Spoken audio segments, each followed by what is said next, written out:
Vamos a hablar de cómo estamos actualmente en cuanto al trasplante cardíaco en el país, historia que comenzó desde el año 1985 en la Clínica Cardiovida en Medellín.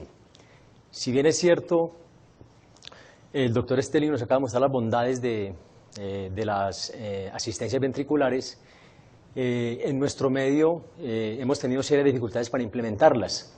Y es por ese motivo, básicamente por razones económicas, y es por ese motivo que debemos reforzar la opción del trasplante cardíaco para pacientes en nuestro medio con insuficiencia cardíaca terminal. En nuestro país la insuficiencia cardíaca, como nos mostraban en la mañana, es una enfermedad altamente prevalente. Se calcula que 2.3% de la población padece de insuficiencia cardíaca crónica. Si bien es cierto, no todos están en estadios avanzados, se calcula que aproximadamente un 5% de ellos tienen insuficiencia cardíaca en estadios terminales. Y como se mencionaba también, el trasplante cardíaco sigue siendo tal vez la mejor opción, a pesar del advenimiento de nuevas tecnologías, para este tipo de pacientes. En el mundo, anualmente se registran alrededor de 4.500, 4.700 trasplantes cardíacos. Sin embargo, aquí hay un subregistro, porque se considera que aproximadamente el 65 al 70% de los trasplantes que son realizados en el mundo son registrados en la base de datos internacional. Y digamos que Colombia es responsable de ese subregistro también, y por eso los grupos, digamos que en los últimos meses hemos estado comprometidos con la actualización de estos datos y que se consideren también en las bases de datos internacionales. El desbalance entre donantes y receptores es una clara evidencia en todo el mundo, es una absoluta necesidad, y por eso la selección del donante debe ser la selección del receptor debe ser tan juiciosa para mejorar los resultados del trasplante cardíaco y también para, digamos que de alguna manera, hacer uso de estas terapias en donde tenemos dificultades con terapias de mucho más costo. Este es el ente que nos regula acá en el país, es el Instituto Nacional de Salud. Ellos publican anualmente el reporte de la donación y el trasplante en el país. Es cierto, como lo mencionan aquí en su introducción, la red de donación de trasplantes, de donación y trasplantes de órganos del país es una de las más importantes de Latinoamérica y el Caribe. Sin embargo, nos hace falta consolidar los datos en cada uno de los grupos de trasplante y que estos sean publicados para de alguna manera mejorar los resultados y trabajar sobre protocolos estandarizados en todos los grupos.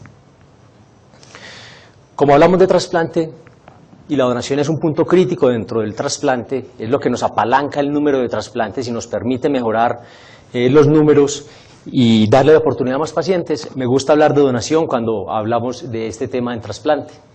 Este es el comportamiento de donación en el país desde el año 1999 hasta el 2015. Teníamos un índice de donantes por millón cercano a 5 o 6. Para el año 2008-2009 se incrementó en forma sustancial, con un incremento en los trasplantes, y lo vamos a ver más adelante. Sin embargo, tenemos una caída a partir del 2011. 2011-2012, aquí se identifican varios factores, pero fue clave que algunos medios de comunicación le hicieron, digamos, mala propaganda al proceso de donación. Se empezó a mencionar la situación del tráfico de órganos en el país, el cual definitivamente no existe. Esto es un proceso muy bien regulado en el país, y la donación cayó, con lo cual naturalmente caen los trasplantes. Esto es la ruta de donación en el país para el año 2015. De 3.043 donantes posibles, salen del protocolo más del 50%, cerca de 2.000 de ellos, por razones de mejoría clínica, por contraindicación o porque hacen paro cardiorrespiratorio, con lo cual ya no sirven al menos para un trasplante cardíaco, y de muchos órganos tampoco. Nos quedan 1.050 potenciales, también salen algunos de ellos por razones médicas de tipo legal o administrativo, y en realidad logramos contar con 823 donantes el año pasado en el país, de los cuales salieron del protocolo 325, básicamente por negativa familiar. Esto es otro punto en el cual tenemos que trabajar. En total, 498 donantes, y por algunas otras razones salen del protocolo para un total de 405 donantes reales, 405 donantes efectivos. Se identificaron entonces que 85% de los potenciales donantes salieron del protocolo por algún motivo. La contraindicación médica fue la causa más común, algunas veces enfermedades infecciosas, alguna dificultad de tipo hemodinámico antes del proceso de donación. Sin embargo, la parada cardiorrespiratoria, que es otro motivo para que el paciente salga del protocolo, y lo quiero traer es porque miren el comportamiento tan disímil en diferentes regionales. En la regional 1 y en la regional 2, la parada cardíaca es del 15 al 20%, mientras que en otras regionales es más del 50%, en algunos casos hasta el 70%. ¿Dónde quiero hacer el llamado? Que aquí hay potenciales más donantes y cómo estamos cuidando esos donantes. Esto podría ser un nicho para incrementar el número de donantes y aumentar el número de trasplantados en pacientes con enfermedades cardíacas o renales o hepáticas terminales. Y la negativa familiar constituyó el 11% de la salida del protocolo. El comportamiento por regionales en cuanto a la negativa familiar también es muy diferente, y esto se debe básicamente a razones culturales. La regional 1, que es Bogotá, tiene un índice de aceptación del 55%, la regional 2, que maneja Medellín, el índice de aceptación es cercano al 80%, y hay otras regionales donde definitivamente es mayor la negativa familiar que la respuesta positiva para el proceso de donación. Para el 2015, el proceso realmente no difiere mucho y digamos que es otro de los puntos en donde debemos trabajar para lograr captar más donantes y tener más órganos disponibles para un eventual trasplante. Este es el mapa de cómo está dividido el país en cuanto a regionales. La red nacional tiene 6 regionales, la 1 es Bogotá y todo el suroriente del país, la 2 es Medellín, incluye a Chocó y a Córdoba, la 3 es el suroccidente del país, 4 Santanderes, 5 es la costa atlántica y 6 son el departamento de Huila y Tolima. El comportamiento en cuanto a regionales basados en negativa familiar es bastante diferente, pero en lo global tenemos apenas un índice de aceptación del 63% en las familias cuando se hace una entrevista para un proceso de donación. Abandonemos la donación y pasemos a las estadísticas de trasplante en el país. También esta fuente es del Instituto Nacional de Salud, desde el año 99 se tienen datos consolidados. Este es el comportamiento, en rojo está el trasplante renal, vemos que alrededor de 700, 800 trasplantes se realizan anualmente en el país. En verde está el trasplante hepático, se realizan alrededor de 200, 250 trasplantes hepáticos en el país por año, y el trasplante cardíaco está acá en morado. Veníamos en un crecimiento y nos estabilizamos en los últimos años. Se puede decir que el país hace alrededor de 90 o 100 trasplantes cardíacos por año. Sin duda, de todos los órganos se necesitan mucho más trasplantes porque, como lo mostraba el doctor Stellig ahora, los pacientes mueren en listas de espera. Este es el porcentaje de trasplantes cardíacos sobre la totalidad de trasplantes. Empezamos muy bajo, con apenas 3% de los trasplantes totales en el año de 1999. Este número vino creciendo y digamos que se ha estabilizado en un 7-8%. El 7-8% de los trasplantes que se hacen en el país son cardíacos. Y para comparar cómo impacta la donación en el proceso de trasplante, naturalmente es algo determinante, como si el proceso de donación, se incrementan también las tasas de trasplante, no solo de corazón, sino de todos los órganos. Específicamente en corazón, tenemos 4 centros trasplantadores de corazón en Bogotá. Son el Hospital San Ignacio, la Clínica Chayo, la Fundación Cardioinfantil y la Clínica Colombia. En Cali, al suroccidente del país, está la Fundación Valle del Ile y la Clínica Dime. En Medellín está la Clínica Cardiovid y en Bucaramanga está la Fundación Cardiovascular de Colombia, un centro con alta experiencia en trasplante en pacientes con enfermedad de Chagas. En total 8 centros para 4 ciudades. Este fue el comportamiento del trasplante cardíaco en el país en el 2015 únicamente. El 7% de los pacientes fueron menores de 18 años, el 12% entre 18 y 29 años, el 33% entre 30 y 49 años y la mayoría de los pacientes fueron mayores de 50 años. El grupo sanguíneo más común, pues este es un comportamiento poblacional, fue el grupo sanguíneo O, cerca de 60%. Las mujeres se trasplantan cada vez más que los hombres. Si uno ve una tabla de estas del año 2000-2002, el 75-80% de las personas que trasplantan eran del sexo masculino. Ya la enfermedad cardíaca, digamos, por ciertas condiciones específicas afecta más a las mujeres y Cada vez tenemos más mujeres en listas de espera, no solo por cardiopatía isquémica, sino por cardiopatía dilatada, cardiopatía periparto. El estrato socioeconómico fue principalmente del estrato 2 y el régimen de salud, el 75% perteneció al régimen contributivo y el 25% al régimen subsidiado. Aquí no se le niega el trasplante a ninguna persona pues, que habite en el país. Estos son los diagnósticos por los cuales el paciente llega a la necesidad de un trasplante cardíaco. En menores de 18 años son las cardiomiopatías o la enfermedad cardíaca congénita las causas más comunes. En personas, digamos, en la segunda etapa de la vida, lo más común sigue siendo las cardiomiopatías. Y en personas mayores empieza a cobrar importancia la cardiomiopatia isquémica. Pero si ustedes ven, en forma general, la causa más común del trasplante es la cardiomiopatia dilatada, de múltiples etiologías. Para el grupo etario menor de 18 años, la cardiomiopatia dilatada y segundo, la enfermedad cardíaca congénita son las razones por las cuales más comúnmente llegan a la necesidad de un trasplante cardíaco. Entre 18 y 39 años es la cardiomiopatía, continúa siendo la causa más común para el trasplante, seguido de la enfermedad valvular. Ya para el grupo entre 40 y 59 años cobra importancia la enfermedad cardíaca isquémica, pero ocupa un segundo lugar. Cuando se evalúan los registros del ISHLT del 2007-2008 hacia atrás, la causa más común para trasplante era la enfermedad cardíaca isquémica. Sin embargo, esto ha venido cambiando. Probablemente la mejoría en las técnicas de revascularización, tanto percutáneas o quirúrgicas, la mejoría en el manejo farmacológico del paciente con enfermedad coronaria, la optimización del paciente con insuficiencia cardíaca sistólica, que la causa más común es la enfermedad cardíaca isquémica, ha permitido que estos pacientes pasen a un segundo plano como indicación para trasplante cardíaco y la cardiomiopatia dilatada la causa más común en casi todos los grupos etarios. Naturalmente, en personas mayores de 60 años, la causa más común para llegar a un trasplante cardíaco es la enfermedad cardíaca isquémica y como segundo lugar las cardiomiopatías dilatadas. Miremos un poco y comparemos nuestras, digamos, pequeñas estadísticas comparando al Registro Internacional de Trasplante de Corazón y Pulmón. En cuanto a las características de donantes y receptores, la edad del receptor promedio en la última etapa para el registro internacional fue de 54 años, nosotros tenemos edad de receptor más jóvenes, alrededor de 48, 49 años.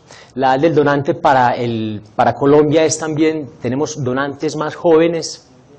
En eso incluso algunos grupos se cuidan más, pero podemos decir que como consenso de grupo hemos incluso ampliado un poco más la edad del donante, dadas las dificultades para la consecución de los mismos. En cuanto a peso, esto obviamente son situaciones poblacionales, el peso y la talla de otras partes del mundo es mucho mayor que para nuestros pacientes, un peso promedio para el receptor de 66 kilos y una talla de 1.67, y siempre nos gustan los donantes un poquitico más grandes, por varias razones, pero específicamente la hipertensión pulmonar. Preferimos que el donante sea un poco más grande en talla y peso que el receptor, a veces se logra, y digamos que esto ha sido como una tendencia en Colombia. Continuando en la comparación de las estadísticas, el 44% de los pacientes del registro internacional están hospitalizados al momento del trasplante. En Colombia esta cifra es del 38%. El soporte con inotrópicos es muy similar, la tercera parte de los pacientes reciben soporte inotrópico, digamos que en las dos series, y el soporte mecánico sin duda hay una diferencia sustancial. En Colombia, solo uno de los centros, la Fundación Cardiovascular del Oriente, ubicada en Bucaramanga, es el único centro que cuenta con dispositivos de asistencia a largo plazo. Nosotros tenemos solo dispositivos a corto plazo y hablamos básicamente de balón y de ECMO en la mayoría de centros. Con balón llegaron el 6% de los pacientes y en ECMO mucho más que la estadística internacional, dado principalmente por la limitación que tenemos para la utilización de otro tipo de asistencias. Y reconocemos también los grupos las dificultades que es llevar a un paciente a trasplante en ECMO. Sabemos y lo demuestran las cifras que el pronóstico tanto al corto como al mediano y largo plazo es peor, y sabemos que agrega mucha morbilidad, sin embargo a veces no tenemos más alternativas. El porcentaje de urgencia cero de los pacientes en Colombia o que llegan al trasplante en urgencia cero es del 33%. Estos pacientes en urgencia cero tardan aproximadamente 10 a 12 días en conseguir un órgano. Y si recordamos los datos que nos presentaba el doctor Stelic, allá pueden tardar hasta 60, 70 días para conseguir un órgano en urgencia cero. Y los tiempos en lista de espera, no en urgencia cero, sino en una lista de espera normal, esto hablando de los últimos 4 años, para que un paciente en lista de espera acceda a un órgano, es de 33 días. Y los tiempos de isquemia son bastante similares en ambos grupos. Aquí están las 8 instituciones del país que hacemos trasplante. Este es el año en que cada una de las instituciones inició el programa e inició su primer paciente. Este es el número de trasplantes por cada centro. El país hasta diciembre de 2015 ajusta 1.070 trasplantes de corazón. Este año van alrededor de 70, 80. En cuanto a terapia de inducción, hay mucha diferencia. Pero específicamente los dos grupos que más trasplantan, digamos, no usan terapia de inducción. La gran mayoría de grupos sí lo usan y su principal terapia de inducción es con basiliximab. Esto, por ejemplo, son situaciones que tenemos que trabajar de manera uniforme entre los grupos y hacer consenso con respecto a si vamos a hacer terapia inductora o no, basados naturalmente en los registros y en la evidencia de los registros internacionales. Alrededor del 40% de los pacientes en terapia de mantenimiento están en ciclosporina y aproximadamente 60% de los pacientes tienen tacrolimus. El everolimus cada vez se usa más, básicamente por dos indicaciones: o la presencia de vasculopatía del injerto o el desarrollo de alguna neoplasia, que es causa de muerte a largo plazo en estos pacientes trasplantados, y que por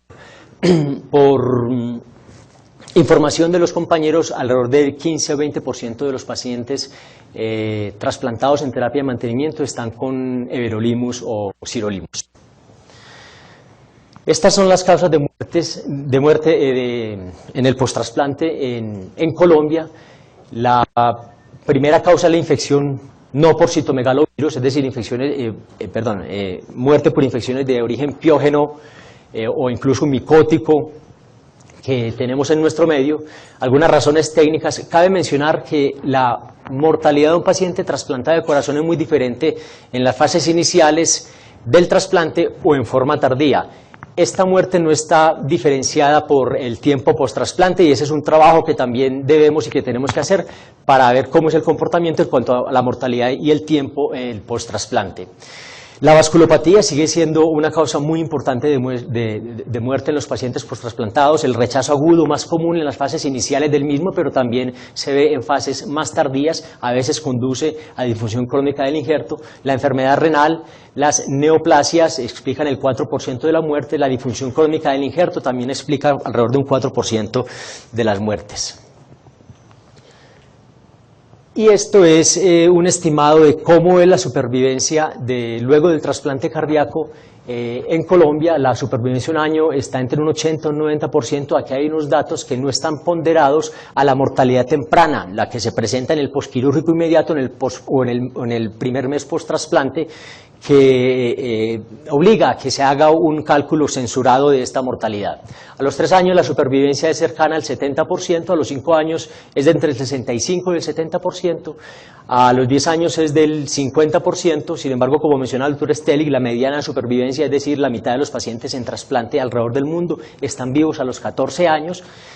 Probablemente estos datos tenemos que ponderarlos y evaluarlos mejor, y quizás la supervivencia muestra una tendencia a la mejoría, o sin duda la muestra, porque el pronóstico es mejor ahora que antes, y vemos que si un paciente pasa los 10, 12 años del trasplante, su supervivencia se mantiene con respecto al tiempo. Para concluir, como mencionaba al principio, el trasplante cardíaco es una opción válida en nuestro medio, más con las limitaciones que tenemos para el uso de asistencias ventriculares. Es una alternativa de tratamiento que mejora la calidad de vida y la expectativa de vida de pacientes en insuficiencia cardíaca terminal por cualquier indicación. Debemos incentivar el proceso de donación. Yo quiero que levanten la mano cuántas personas de aquí han manifestado que quieren ser donantes y tienen carnet de donantes. Bueno, es un número bastante considerable, pero cuando tal vez en otro espacio este número es menor, y si ustedes revisan las estadísticas de la ruta de donación, apenas 1% de los pacientes había manifestado su intención de donación antes de la muerte, y el trabajo conjunto entre los grupos con el Instituto Nacional de Salud y con el Registro Internacional de Trasplante de Corazón y Pulmón nos permitirá definir protocolos nacionales, mejorar los resultados de nuestros pacientes y alentar a que el trasplante cardíaco sigue siendo una alternativa bastante buena en los pacientes con falla cardíaca terminal. Muchas gracias.